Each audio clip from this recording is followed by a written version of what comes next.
Adventurous ka ba? Tara, samahan mo kami sa kakaibang adventure na naranasan namin.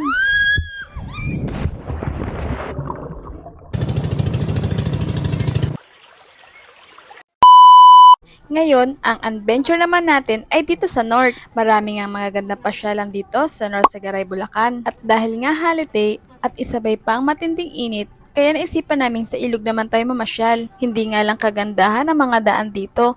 Tsaka isa pa, maraming human tools. Sabi nila, ganito daw talaga dito. Hindi lang isa, hindi lang dalawa, hindi lang tatlo ang maniningil sa'yo. Ang unang sumingil sa amin is environmental fee daw. Tapos, hindi pa kami nakakalayo, sininga ulit kami dahil private property daw yung dinadaanan namin. Syempre, wala ka namang ibang choice kundi magbigay, di ba? May nadaanan nga kaming campsite dito. Tao na may kunting ilog. Napagpasyahan namin pumunta pa doon sa pinakadulo kasi marami pa namang campsite doon. At kakahanap nga namin ng adventure na sobrahan naman yata yung nahanap namin. Kailangan lang naman nating pumila at sumakay ng balsa para makarating doon sa campsite. O diba, super exciting ng part na to. Nagtatanong nga sila kung ilan daw pa kami. Kasi ang dami naming dala, parang dala namin yung buong bahay. Takot po kasi kaming magutom. 3 days and 2 nights namin balak mag-camping. Ops, wala pa tayo sa exciting part. After natin sumakay sa balsa, magta-transfer naman tayo sa Tora-Tora kung tawagin nila. O diba, adventure ang hanap. O ayan, nasobrahan naman kami sa kaka-adventure namin. Pwede naman talagang lakarin yung papunta sa campsite. At dahil dala nga namin ang buong bahay, CR at kwarto, kaya sindo kami ng kanilang service. Dito namin naisipang mag-camping kasi nga crowded na dun sa mga naunang campsite na nadaanan namin. Sa wakas, nakarating din tayo. Dito lang to sa napakagandang Sayong Campsite. Hindi ko na nga na-videohan ang pagtayo namin ng tent sa sobrang busy namin. Dito namin napili magtayo ng tent sa harap mismo ng ilog. Nagdala na nga pala kami ng sarili naming solar panel. Nung last camping kasi namin, nalobat lahat ng mga cellphone namin. Nagdala na rin kami ng wifi para pang-update sa mga aesthetic. Ang ganda nga ng napili naming pwesto. Bawing-bawi ang pagod at inis na nakuha namin sa daan. Pagbukas mo nga ng tent mo, ay pwede ka nang tumalon kasi ilog agad yung bubungad sa'yo. Napaka-challenging nga ng ginawa namin para lang makarating dito. Pero worth it naman yung ganda. Saka hindi rin masyadong marami ang mga tao. Baka kapag relax ka ng sobra at saka makakapagmuni-muni ka. Kalmado ang paligid, huni ng mga ibon at agos ng ilog lang ang maririnig mo. May peace of mind sa lugar na to. Hapon na rin kami nakarating kaya late na rin yung tanghalian namin. Pagkatapos nga namin kumain ay nakatulog kami sa sobrang pagod sa biyahe. At nung gabi nga marami kaming nakitang nangingilaw. Kaya ayan, nakigaya na rin kami. Ang tawag sa amin niya sa Quezon, katang or kimpi. Hanggang dyan lang talaga yung size niya. Hindi siya lumalaki ng sobrang laki. Meron din kami nahuling pa ilang hipon. Dito naman nakakita ko ng isda. Pero dahil nga wala naman kami panghuli, kaya hindi ko siya nahuli. At dahil basa na rin naman kaming lahat, kaya dinaretso na lang namin ng paliligo. Ang sarap ng tubig sa ilog, hindi siya malamig, hindi rin siya mainit. Dito lang kami nagpwesto sa tapat mismo ng tent namin kasi meron naman ditong floating cottage. Ito nga pala yung mga nahuli namin. Naalala ko tuloy ng mga bata pa kami. Mahilig din kami manguha niyan. Tapos nilalahok namin sa mga gulay na may gata. Naku, sasabihin ko sa inyo, napakasarap niya, napakalinamnam ng laman niya. Nag-enjoy nga kami sa pangunguha nito kaya nakarami rin kami. Ayan nga, at diretso kawali na. Jomel's recipe, fresh from the river. Pagkatapos namin kumain, naisipan namin mag-bonfire.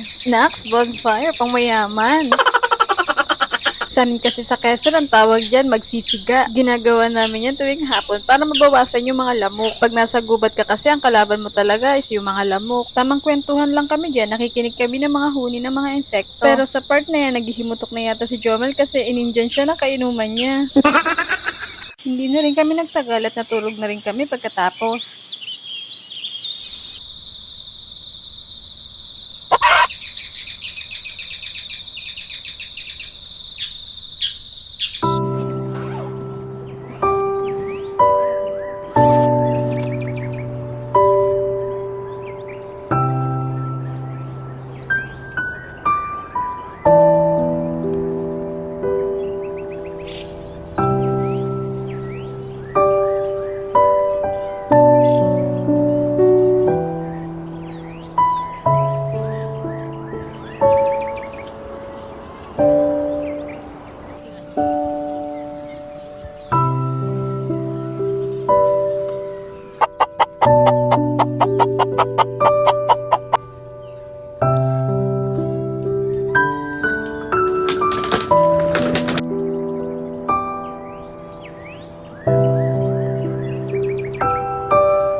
sinubukan namin ang kanilang ATV.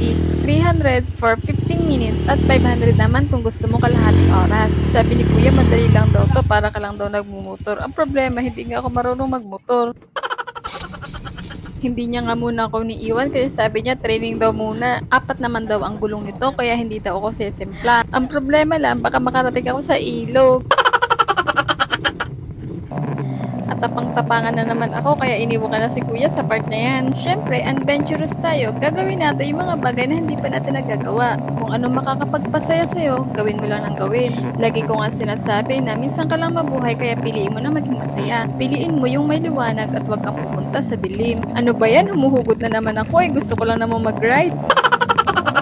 Kung pupunta nga pala kayo dito sa Sayong Campsite, mas okay kung mag-book muna kayo. Nauubos ang mga cottage nila pag ganitong holiday season. Pero mas madali kung may dala lang kayo mga camping tent. Pagkatapos namin mag-ATV, may pinasok kaming cave. Sa tanang buhay ko, ngayon lang talaga ako makakapasok na kuweba. Dito to sa Baraka Banahaw Cave. Bago nga tayo makarating dyan ay kailangan natin sumakay ng bangka. Ito nga pala ang harap ng kuweba na hindi mo akalain may nakatagong ganda sa loob niyan. Yung bangkero namin, siya na rin yung naging tour guide namin sa loob.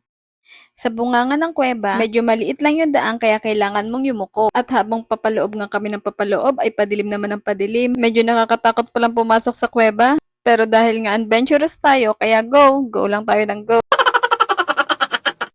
Nung nandito na nga kami sa loob, hindi ko alam kung ano nangyari sa camera ko. Kung mapapansin nyo, yung camera 360 nakikita yung edge niya. Hindi ako nakakuha ng magandang video nung time na yan. Hindi ko alam kung ano nangyayari. Basta first time nangyari na yung camera ko is nagloko. Nag-picture kami rito sa loob para may souvenir. At paglabas nga, hindi pwedeng walang pang aesthetic. Kailangan lagi ko baon yung kaartehan ko.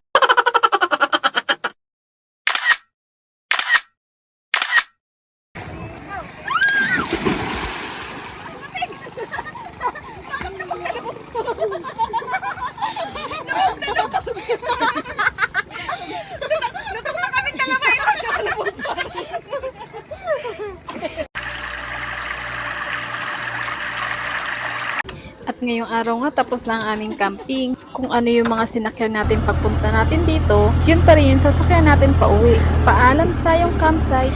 Hanggang sa muling pagkikita. Kung hindi ka pa nakasubscribe sa aking YouTube channel, please subscribe and hit the notification bell para updated ka sa aking mga next gala. Bye-bye!